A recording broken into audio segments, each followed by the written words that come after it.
Welcome friends, in this video I'm unboxing and setting up my new Quickjack 7000 TLX bundle that I ordered during what I thought was a great Black Friday deal, but it turned out to be just a ruse, but I'll talk about that at the end.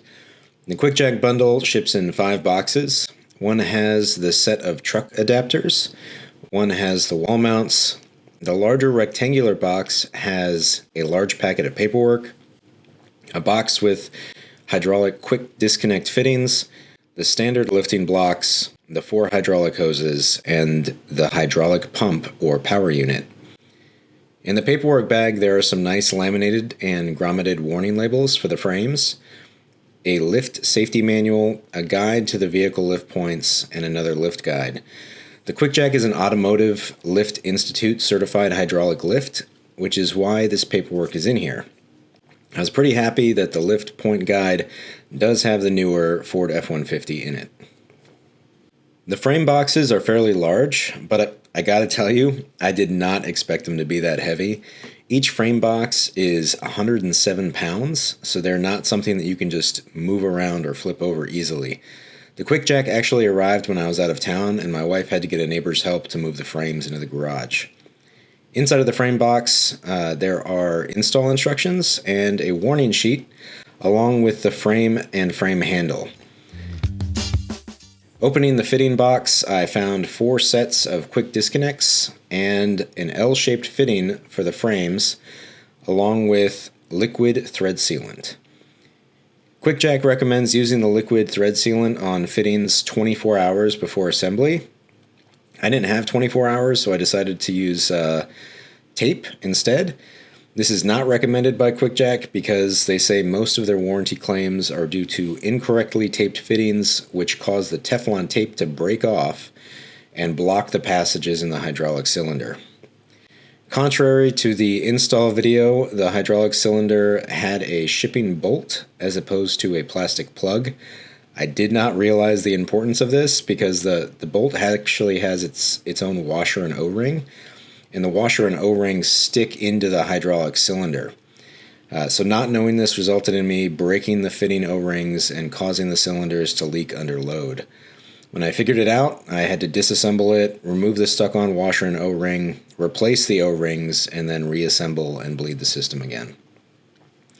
Anyway, completely remove the plug bolt, washer, and O-ring before installing the L-shaped fitting with the new washer and O-ring. Make sure it points slightly upward.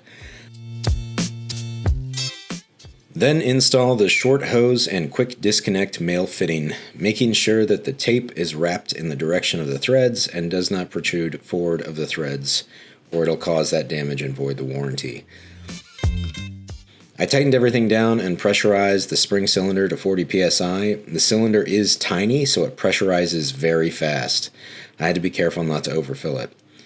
For the main hoses, I taped the ends and installed the female fittings on either side.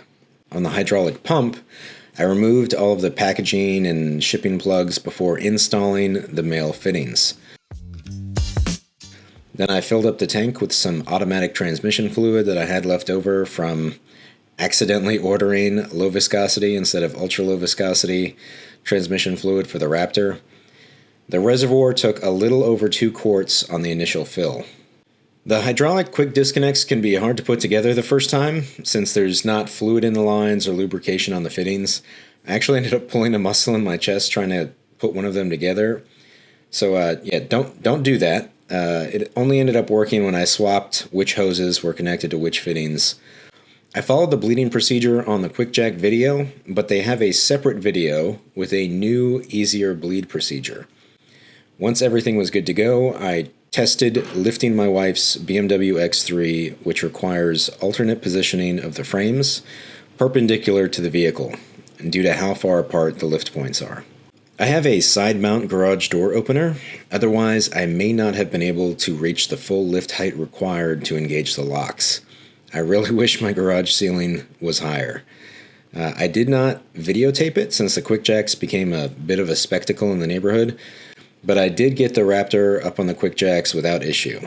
The only crappy thing for me is that our HOA requires exposed aggregate concrete, which is not the best thing for moving the quickjacks around on.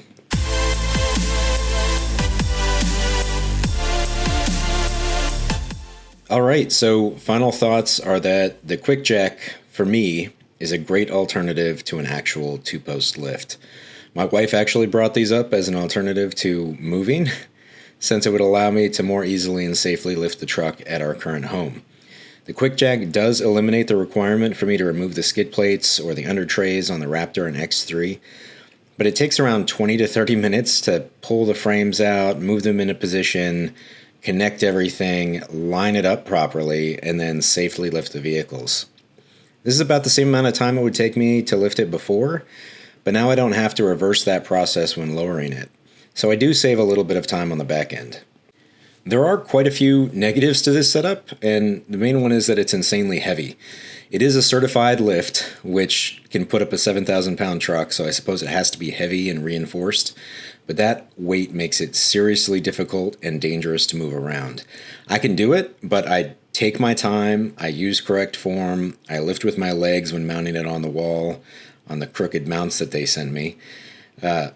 But if you have a 3-car garage, you can get away with just keeping them on the floor and they won't be too annoying.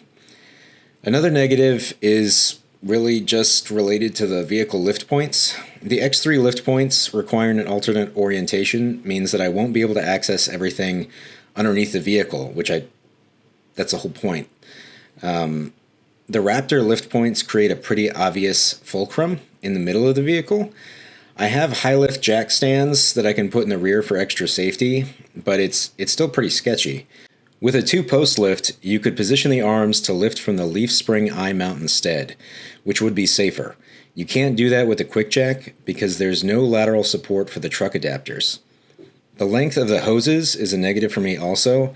The frames can be exposed to rain and water, but the hydraulic pump can't.